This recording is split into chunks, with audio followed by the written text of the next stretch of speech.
Everyone, and welcome to Textile Talks. My name is Lucy Shaken. I'm SAQA's Communications Coordinator, and I am so thrilled to be your host and moderator today. Textile Talks features weekly presentations and panel discussions from the International Quilt Museum, the Modern Quilt Guild, Quilt Alliance, San Jose Museum of Quilts and Textiles, Studio Art Quilt Associates, and Surface Design Association. I want to say thank you to our sponsors who make it possible for us to provide these Textile Talks for free every week. Thank you to Motive Fabrics and Supplies, Quilting Daily, eQuilter.com, Aurifil, Artistic Artifacts, Clover, Empty Spool Seminars, Misty Fuse, Nine Patch Fabrics, Quilt Mania, Schiffer Publishing, thequiltshow.com, and Thai Silks. Please keep them in mind as you do your holiday shopping this year and let them know that Textile Talk sent you. Next week, we'll be taking a short break while the staff responsible for Textile Talk celebrate American Thanksgiving. We'll be back on your Zoom screens on December 1st with Modern Meets Modern with Matterport, presented by the International Quilt Museum. You can register for that talk at SAQA.com/textile talks. And if you're going to miss us next week, you can watch almost 80 hours of past Textile Talks on YouTube. Just go to youtube.com and search for Textile Talks. It should come right up. If you have any questions during today's program, we encourage you to type them into the Q&A function, and we'll do our best to answer as many questions as possible at the end of the presentation. Please put your greetings and comments in the chat, and if you have suggestions for ways we can improve or for topics you'd like to see in future Textile Talks, please put them in the post-event survey. Just a reminder that we have live captions turned on for this program. If you don't want to see them, you should be able to turn them off by finding the live caption or CC button in your settings. Before we begin, I'd like to take a moment to let you know about a special discount SAQA is running through the end of the year. You can use discount code NEW20 for $20 off a new membership and to be entered to win some great prizes. SAQA is a worldwide community of people who make and love art quilts, and we'd love to have you join us. I'd also like to invite you to attend our virtual party on December 2nd or 3rd. We'll be showing more of the work from Intersect Chicago, playing some fun games, and of course, mingling with lots of art quilt enthusiasts. You don't need to be a member to attend, and you can find all the details at saqa.com/party. Today, we're really excited to be presenting conversations with the artists from our special exhibit at Intersect Chicago 2021 with Clara Nartey, Sarah C. Blanchette, and Maggie Dillon. Sarah Blanchette won't be joining us live today, but she was kind enough to pre-record a presentation, which I'll show to you guys in just a minute. Clara and Maggie are here live, and they're going to talk about their work and answer your questions. For those of you who aren't familiar with it, Intersect Chicago is a massive art fair that takes place at Chicago's Navy Pier. We were scheduled to have a special exhibit there, but unfortunately this year's fair was canceled. So we're very excited to present the artwork to you in this virtual format. So without any further ado, here's Sarah.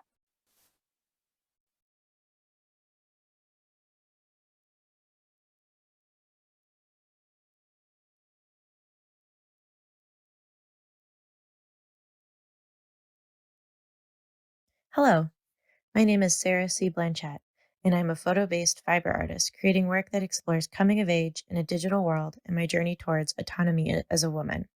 I employ repetitive hand and machine sewing acts as a meditation by manipulating my digital self-portrait in the physical realm. These soft sculptures and tapestries manifest as distortions of my self-portrait, intending to heal feelings of dysmorphia. By dissecting and reassembling my image into a likeness that feels more accurate, I am mending the fragmented woman. The works that I create always begin from an archive. Whether that is a quick 5-minute photo shoot with myself and my iPhone with a face covered in sparkly highlighter, or a trip to my family film archive, I always start within a series of images and work to exhaust it entirely before moving on. Having the power to control which imagery is implemented in the work is the closest feeling that I can find to managing my image. In the digital world of the internet, we sacrifice all aspects of control. I have the most power in my world, that is, of course, until the work is on view to an audience. That is where the high peaks. Quilting is often viewed as a feminine craft, which you all know, that happens in a group setting. Women use this time together to sort through life's problems and trade secrets. In an effort to look inwardly, I have stripped the community from the reference of quilting in my work. This means that all acts are taken on entirely by me, which often results in extensive time dedicated to repeating my hand and body motions as the forms that I have somewhat planned take shape. The core of these elements is resourcefulness. I do not have to rely on anyone but myself to create the work. That is power.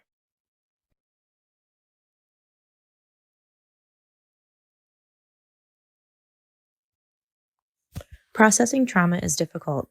Having your hands on fabric that is plush and vibrant is calming. There are moments in this act that leave space for reconfiguring misconceptions about the self that form in response to trauma. This appears literally in the cutting of the fabric and in the joining of those pieces. My reforming occurs naturally and at its own pace, which is how healing often flows. I hope that the process exhibited in the work communicates a healthy method that women can use when working to overcome the challenges they face. As a sort of journaling, it feels good to get the anger out while on this journey towards mending. I live alongside the fragmented woman. Her origin is perhaps not a rare one. As a preteen, I formed my IRL in real life identity alongside my online persona. For a while, these two girls grew parallel to one another. When the IRL girl started changing physically and becoming unhappy with her body, the online persona was able to hold on to that youthful body and image that she started with. It was then that the fragmented woman started to form. The work that I create is a repeated exercise of trying to bring these two women together to establish a new common ground. Thus far, that task has been immense. I expect that these women will someday collide again, but for now, the closest they get to each other is within the work. When conceptualizing a new piece, I often start with a shape or a vibe that is rooted in something familiar, such as a quilt pattern, a deer antler, or a piece of furniture. I then pull as much imagery as I can out of self-portrait archives and the immense family film archive I recently inherited. The parameter for materials revolves strictly around skin-like fabric. Right now, that includes velvet, silk, and oilcloth. These pieces' shape and size depend on the visual weight it requires as a response to a harmful experience that I have had. That always starts as one perception and then transforms as the piece is created.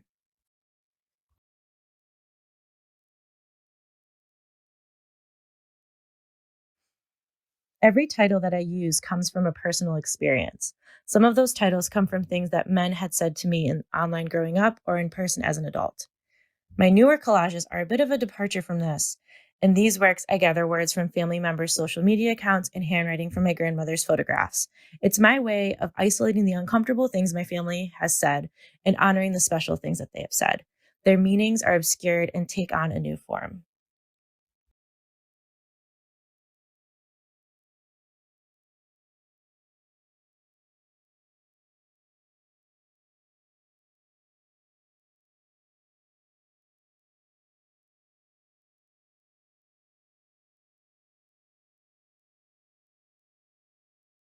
You Must Be So Embarrassed is the piece that I have the honor of having in Intersect Chicago. I am so excited that this piece has been included in the exhibition. And some fun facts about that piece: the title is from an interaction that I had at a trivia night at a bar. Our team got a question wrong, and some guy who was sitting by himself at the bar looked at us and said, "Wow, you must be so embarrassed." And we're just like, "Nope, just having a good time over here with our friends." So that was pretty funny. But the process of making this piece is very similar to my other hexagon pieces. As you all know, the grandmother quilt hexagon flowers are a really beautiful tradition in quilting where women or quilters come together with their hexagons to trade either individually or as flowers or different shapes. For these pieces, I actually sew these all by hand myself, but I sew them in strips. And so I go by column, and when I'm cutting up the fabric, I have to be super careful because this all comes from one fabric print. I have to be super careful not to mix up the pieces. And so I have a coding system on the back of each hexagon, which they're all mounted to like a felt. I have a coding system on the back that helps me to keep track. But if I do mess up and one does get flipped around or moved, I don't move it because that's part of the piece. And it is also another way that I kind of work in that glitch factor that I talk about in my work. So this piece took, I think, around 3 months for me to complete, and it's all hand sewn. And she looks very different in person, which is really exciting to see. And she changes shape as you move around her, as my other pieces like this one they all do. And yeah, that's a little info about this piece.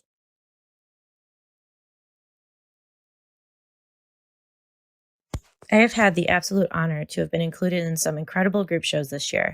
As we scroll through these slides, most containing documentation from my solo exhibition called Basement Babe at 934 Gallery in Columbus, Ohio, that took place this summer, I want to ask you some questions. This pandemic has been difficult for all of us in many ways. I don't need to name these ways because we already know, but I am curious. How did you adapt your practice to the challenges of the pandemic? Did you branch out online looking for a community? Did you downsize and start using other materials? Did you take some time to reformat your website or business side of your practice? Did you take a step back and focus on your health and peace? We all took different routes towards feeling okay as possible during this difficult time. One thing I do know is that SAQA has brought me so much joy and inspiration. I may not have been active very much online in the community, but I'm always listening and looking out. I'm so grateful to be part of such a supportive community. And that is the true mission of a quilter, right?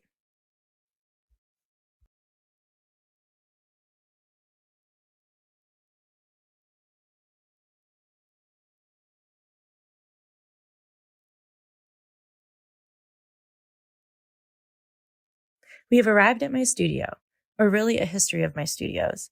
The studio is so important to me. She has taken many forms over the last 6 years, but she's always been mine and has protected both my heart and my work, and I'm so grateful for her. Whether with natural light, the hum of an industrial building in Detroit, or the warmth of my basement at home, I'm always excited to settle into a space. As I'm sure you can agree, surroundings affect your work, whether that is in regard to how you operate in the space or the colors and atmosphere to take from your studio that you put into your work. The studio is in your work. As I explored my exhibition, Basement Babe, the solitude and privacy offered by the basement and space in general gives me the privacy to explore and create without pressures, which has become a little muddled since sharing the production side of my practice on social media has become a bit of a fun activity. Nonetheless, the studio is mine and only mine, whether that is a simple table in a room in my home or a room in a shared workspace. The studio is an extension of myself. Within the next 2 weeks, my husband and I will be moving into our first house. I am so excited to begin building out my new basement studio and converting my space at Talking Dolls into a showroom for my work. Are you ever in Detroit? I'd love to have a studio visit with you. Or if you're ever interested in a Zoom chat, I'm here for that too. Although I'm not here in person today, but I'm also on Zoom other times. And I would love to talk to you.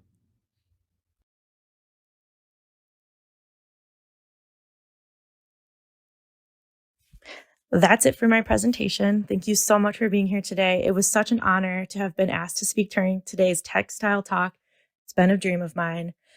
I would love to chat more. Please follow me on social media and sign up for my studio newsletter. I'm always excited to make new friends, and I hope you all have a wonderful day. Thank you so much for your time.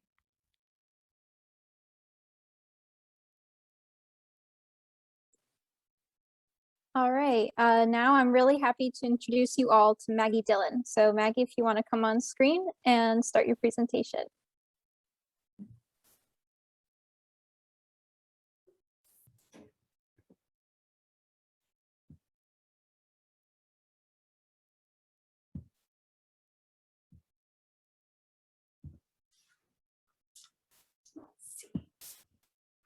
Hello, everybody. My name is Maggie Dillon, and I am a textile portrait artist. My work always involves portraiture, and I love celebrating the ordinary and serene moments and making them special. My piece, Miss Trains, is the piece that's included in Intersect Chicago, and it is based on a fortuitous moment in a pub in Dover, England on a family vacation. So after exploring the sights, we missed our train back to London. It was an hour to the next train, so we settled into a small pub.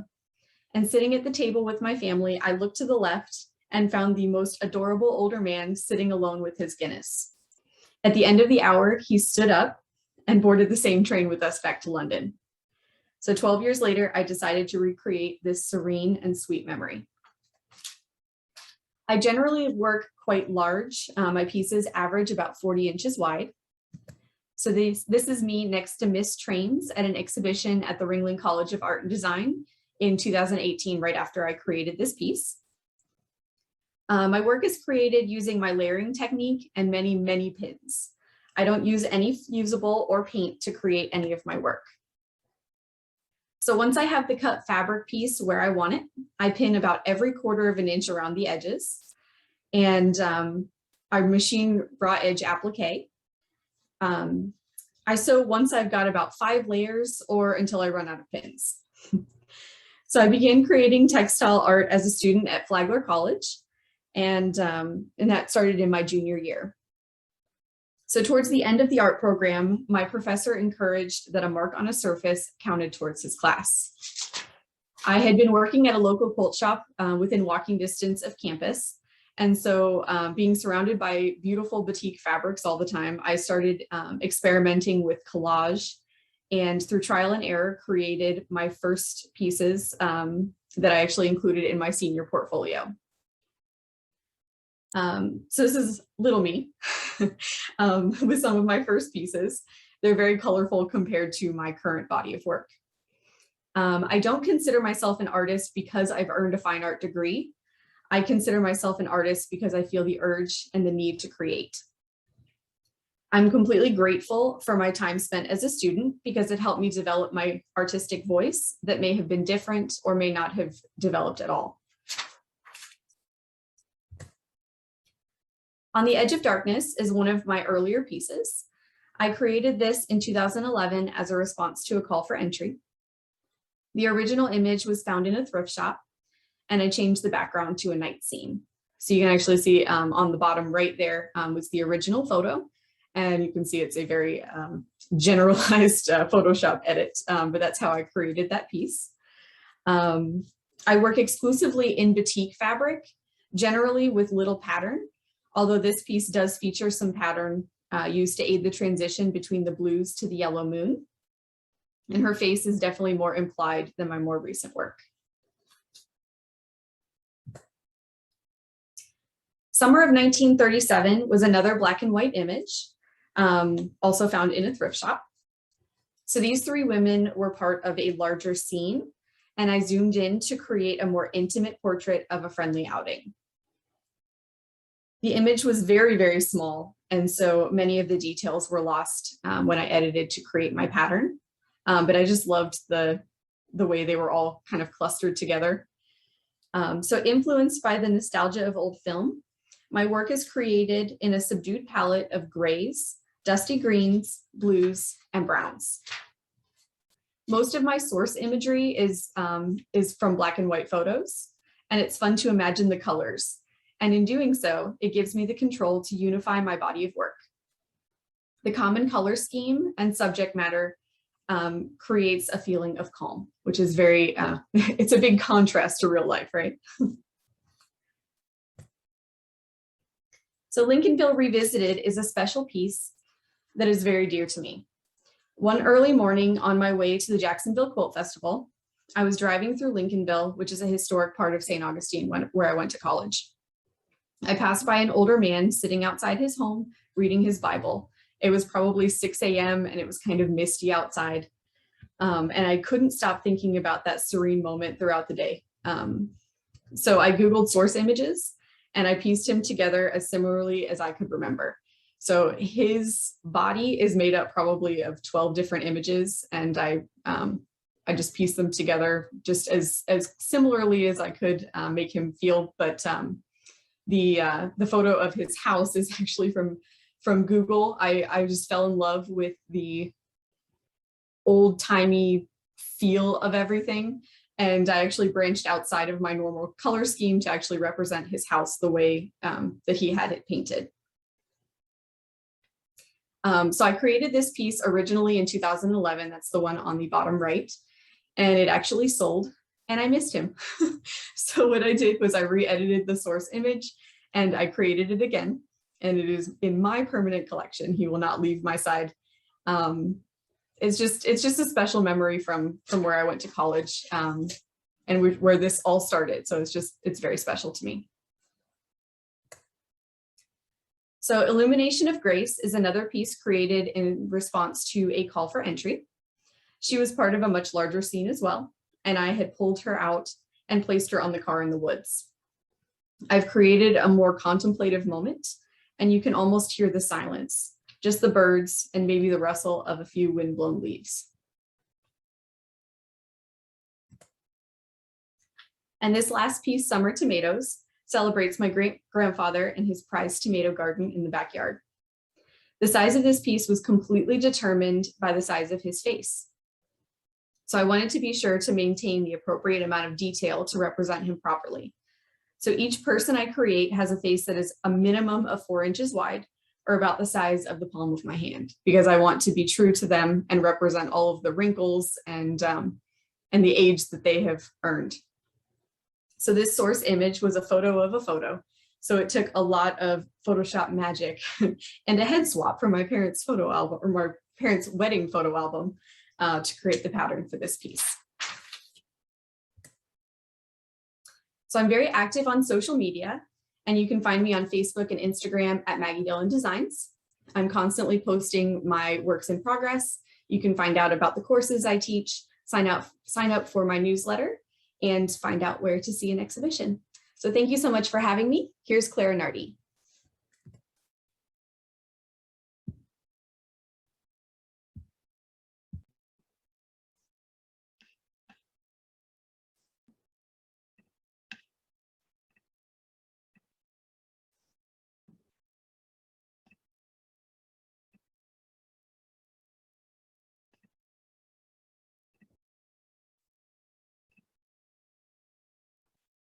Hi, everyone. My name is Clara Nartey. I'm an artist, and I celebrate Black hair in my work to build confidence in little girls and in adult women. Today, I want to take you on a journey of the evolution of my work. I started creating textile art in 2014. And when I did, I was focused mostly on color. And I did a lot of abstract work. And here's an example of something that I had created in 2014. This piece is called Shadows, and it's won an award for color. And even then, when I had just started, if you look at the detailed image on the right, you would see that I had already started playing with surface pattern design using threads. In 2014, I didn't have a specific focus for my work. I did build a body of work that included abstract work. It had some figurative work. It had some landscapes. I just built a body of work that covered all the different genres. And you can see that in my figurative work, when I started, I didn't have a lot of details in the figures as I do now. When I created the piece on the right called Beauty Looms Ahead, I cried because I didn't believe that I could actually draw myself. The one on the left, I used Photoshop. The one on the right, I drew myself. In 2016, I decided to embark on a self-challenge to figure out how I could use a stitch just as you would use a line. And for me, I challenged myself to make a line work like a stitch in my work. So for one whole year, 52 weeks, every week I created a piece of work focused on using stitches. By the time I got to the 20th to 25th week, I had developed a style of creating work using just thread. So as you can see here, these pieces were created using thread.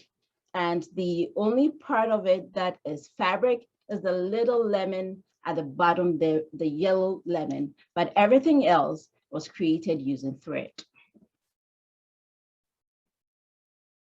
So after developing this style of stitching, my own stitch vocabulary, I went back to recreate this piece, which I had created earlier in colors and in fabrics, and I had donated that to the SAQA benefits. And this time I recreated it using just threads. As much as I love color, I love to do black and white too. And when I was learning to draw, I drew with only pen and ink because I figured that if I could draw with pen, I would be able to stitch without taking out my stitches, because pen is so unforgiving that if I learned how to do that, I could stitch without worrying about ripping stitches out. So after that challenge in 2016, I developed this new style where I used a lot of thread in my work. This piece was created in 2018. It's called My Cup Runs Over. And as you can see in the detailed photo, the entire cup and the saucer under the cup was done with threads. There was no fabric in there. The only fabrics in this piece are the swirly shapes that you see, but everything else is all thread. The background, the cup, the plate under the cup is all thread.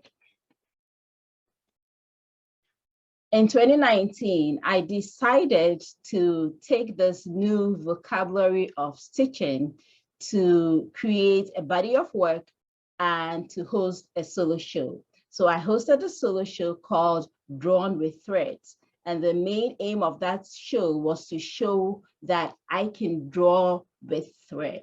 So most of the pieces in that show were done with thread. And this is one piece from the show. Here you can see another piece from the show. This is Beach Buddy. The entire piece is done with thread and is stitched onto a background of hand-dyed fabrics.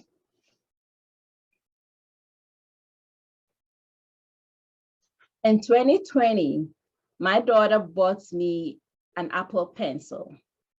I had always used my iPad to just sketch and to practice, but I'd never used it to create a piece of work, a final piece of art. I always use it for practice. But in 2020, my daughter bought me an Apple Pencil and it changed my life. I realized that I could draw exactly on the iPad the same way that I draw with my Inker pen on paper. And so as the years had progressed, I was slowly moving away from using fabric to color my work and using stitch to do that. So when I started drawing on the iPad, that was the beginning of the end of my using fabric to color my work. I started creating the fabric patterns myself digitally and drawing the images all by myself and then sending them out to be printed and then stitching on top of that. Here is a piece that I created in 2020. This piece is called Charlena. I created this piece for a sewing justice academy, and this was a social justice piece during the George Floyd murder. And this piece showcases my focus on Black hair and Black hairstyles. Here's another piece that I created. This piece is called Queen Ciceretta. Ciceretta Jones was an opera singer, and in her time, she was really good. She won a lot of medals and awards. The photograph that I saw of her that I used as my reference photo, she had all these medals on her clothes. And I wondered why she had medals on her clothes. And I decided that I wanted to recreate her as an African queen, because African queens wear all these gold, not on the clothes, but in their hair. So I recreated Ciceretta Jones as an African queen to honor her. And here is the piece that is included in Intersect Chicago. This piece is called Hats Don't Fit, and it measures 40 inches by 30 inches.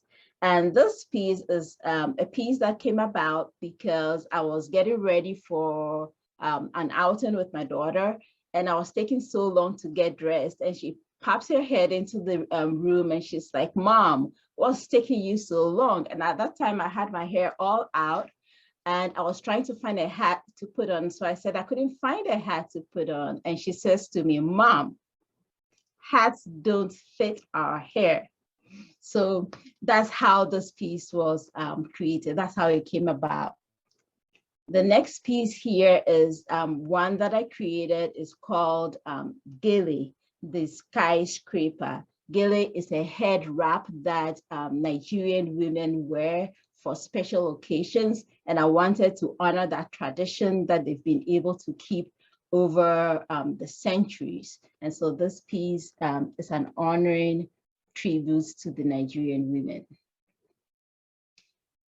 Finally, getting to the end of this year, I started creating bigger and larger works.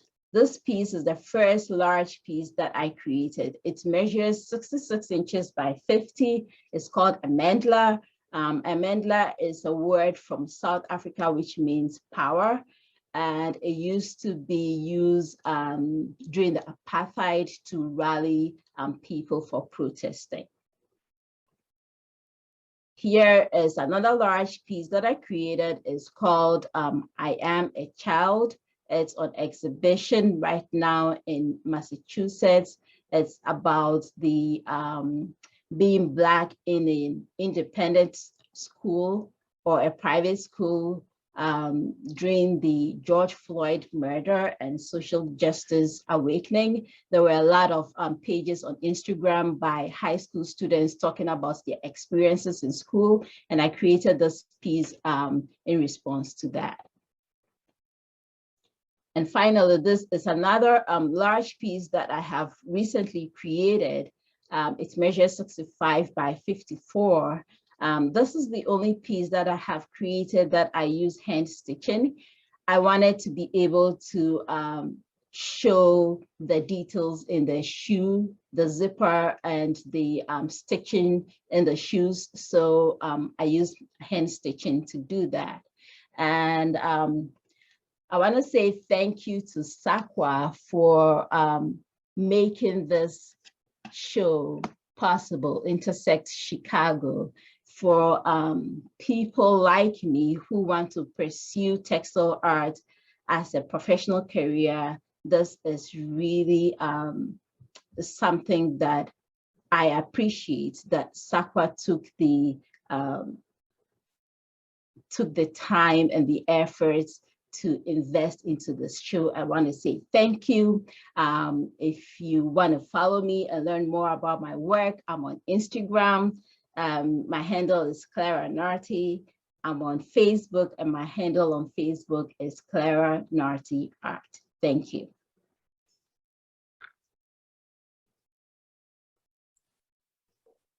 All right, thank you so much, Clara. And we'll take some questions now. Maggie, if you want to come back on screen. And just before we get started, the name of the project that Clara was referencing with that Charlena piece is by the Social Justice Sewing Academy. It's part of their Remembrance Project, which if you haven't heard about it, you should absolutely check it out. It's a really fantastic project. So I wanted to start, oh, you're welcome. I wanted to start actually with the question that Sarah posed in her video. I think it's an interesting question that we're all dealing with. So how did you adapt your practice to the challenges of the pandemic? And Maggie, if you want to answer that first, and then we'll go to Clara. I honestly felt a little stuck. So what I did was I created personal work. I actually had a baby in 2020, so that took up a lot of my time. So I did a portrait of him, and then I recently finished a piece, but it was pretty difficult for me to find inspiration during that time. So I'm just getting back into the swing of things.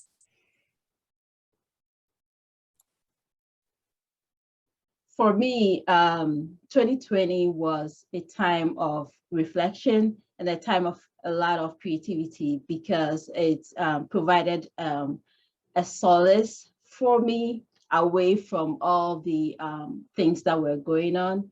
So 2020, I actually saw a change in my style, and that's what you see right now. Great, thank you. And this question came in for Maggie. It says, could you please say more about your layering technique? It's completely raw edge applique. I build up the layers from highlights to the background shadows. So it does get quite thick. There's sometimes that I'm sewing through 11 layers of fabric, but it's completely raw edge applique, and there's no fusible or paint. I just sew around the edges once I'm satisfied with where the pieces are placed. And this one's for you, Clara. It says, is that machine or hand stitching in your thread works? Machine. It's domestic machine. Yeah. Okay, great. This one was addressed to you, Maggie, but I'm actually curious if both of you might have an answer, which is, how do you decide which photos you want to interpret in fabric? So I go through tons and tons and tons of images. I'm completely inspired by serene and calm.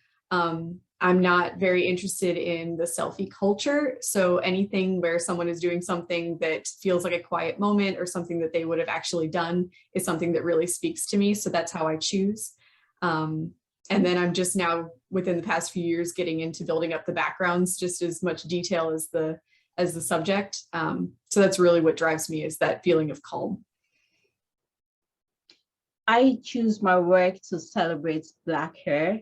So I look at photographs, and the ones that speak to me, or the ones that will portray the story that I want to tell, because I'm trying to tell stories with the portraits that I'm making. So if the image is able to fit into the story that I'm trying to tell, then that image is going to be the one that I'll choose.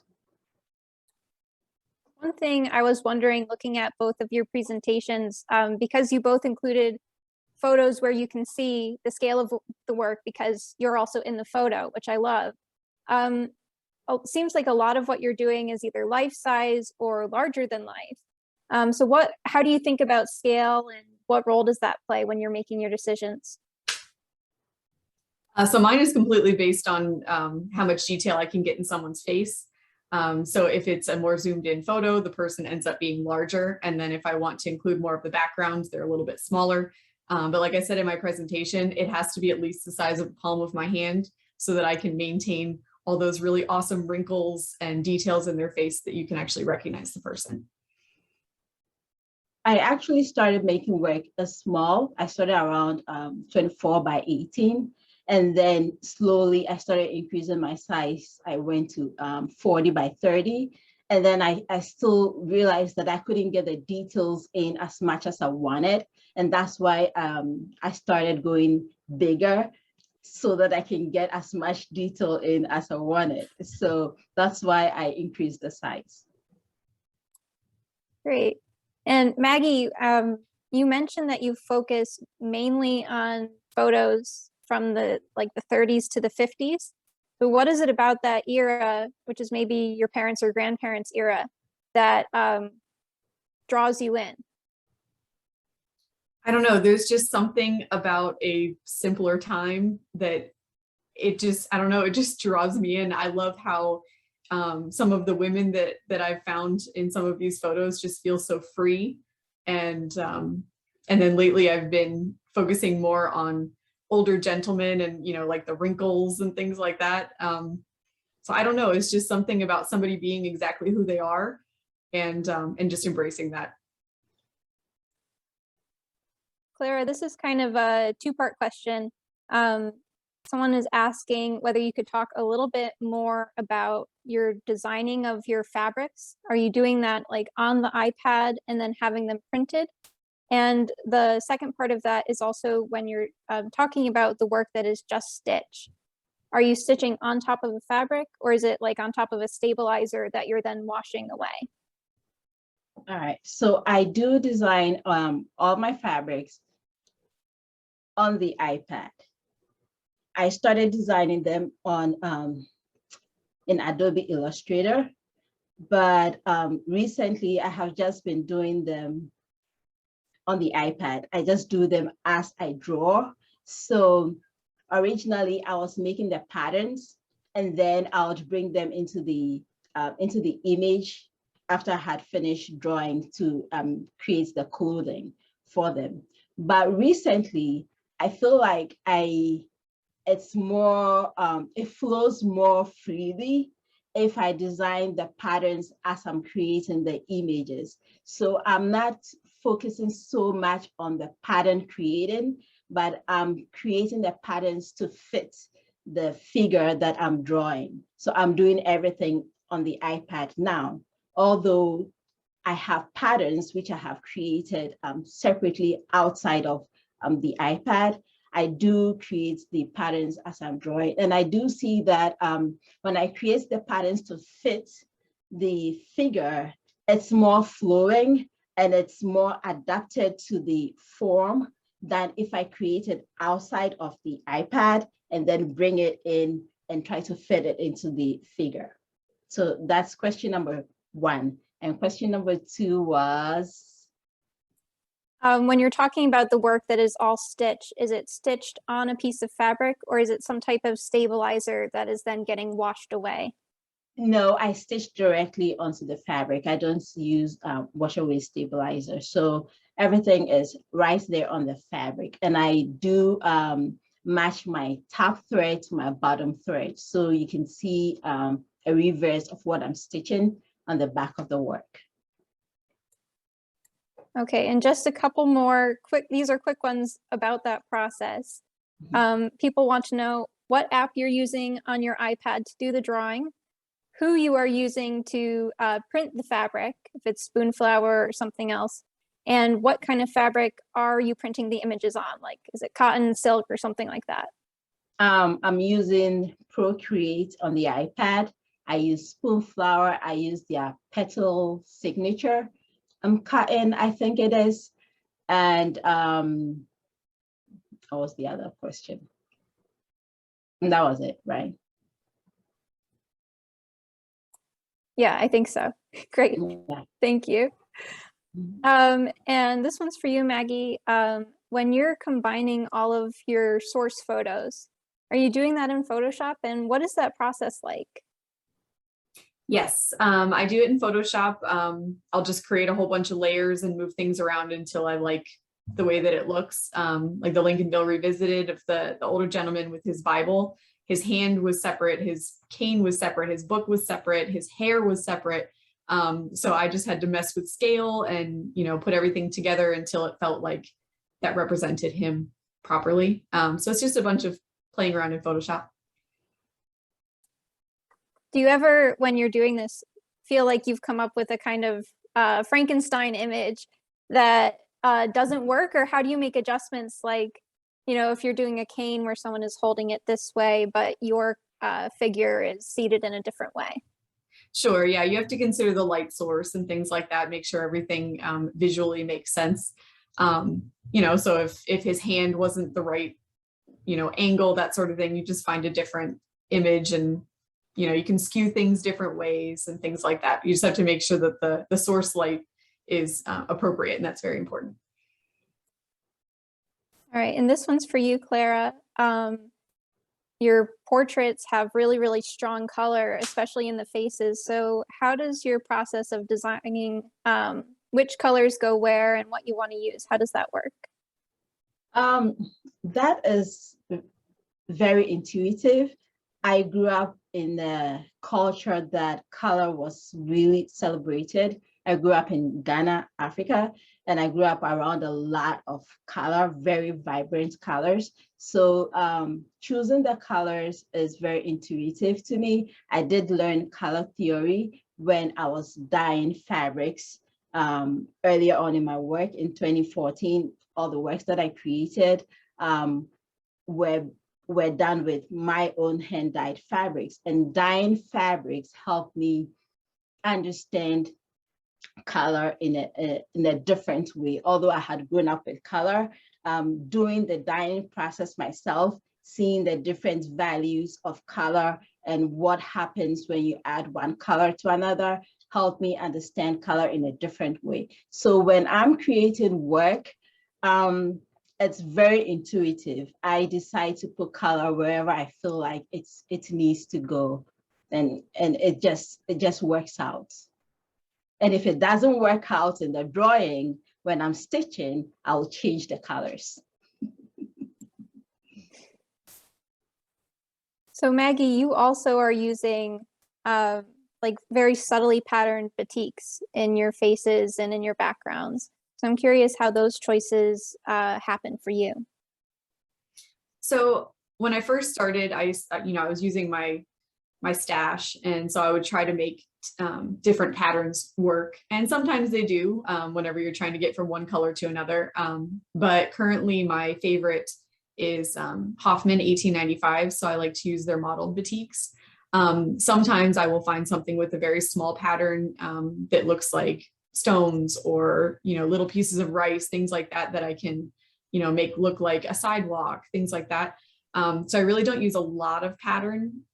It's very dependent on what I'm creating. If there's something like a leaf or something like a bush, I can use some patterns there, but when I'm creating the people, there's very, very few patterns in my work now.